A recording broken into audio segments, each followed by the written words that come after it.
Hi friends, welcome to the NR home foods. ఈరోజు మన special వచ్చేసి సొరకాయ గారెలు. ఈ సొరకాయ గారెలు పైన క్రిస్పీగా లోపల సాఫ్ట్గా వచ్చేలా చేసుకుందాం. సొరకాయతోని ఇలా ఈవినింగ్ టైంలో స్నాక్ చేసి పెట్టారంటే ఇంట్లో వాళ్ళు ఎంతో ఇష్టంగా తింటారు. ఇలా సగం కట్ చేసుకున్న సొరకాయని తీసుకొని ఇలా తురుము చేసుకోవాలి. ఇప్పుడు మిక్సీ జార్ తీసుకొని అందులో పచ్చిమిర్చి, ఉల్లిపాయలు, 1 టేబుల్ స్పూన్ జీలకర్ర, ఇప్పుడు 1/2 టేబుల్ స్పూన్ పసుపు, రుచికి సరిపడిన సాల్ట్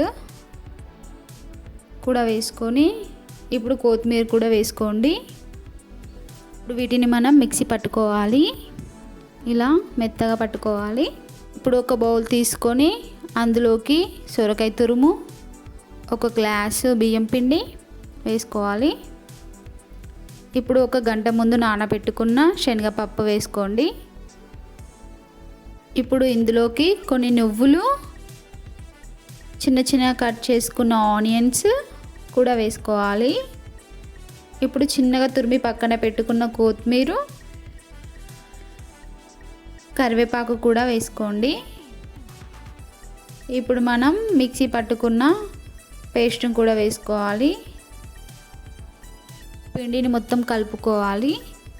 ఇందులోకి సాల్ట్ సరిపోయిందో లేదో చూసుకొని కొంచెం సాల్ట్ కూడా వేసుకోవచ్చు టేస్ట్కి తగినంత. ఇప్పుడు పిండిని ఇలా మొత్తం కలుపుకోవాలి. ఇప్పుడు వాటర్ పోసుకోవాల్సిన అవసరం లేదు, ఎందుకంటే సొరకాయ తురుములోనే వాటర్ ఉంటుంది కాబట్టి ఇలా కలుపుకోవాలి.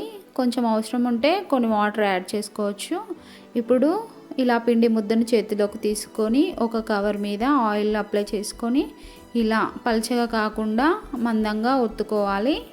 స్టవ్ పై కడాయి పెట్టి గారెలు కాల్చుకోవడానికి సరిపడా ఆయిల్ పోసుకోవాలి. ఇప్పుడు మనం చేసుకున్న గారెల్ని ఇలా ఒక్కొక్కటి వేసుకుంటూ స్టవ్ మీడియం ఫ్లేమ్లో ఉంచి గారెలు 2 వైపులా ఎర్రగా కాల్చుకోండి.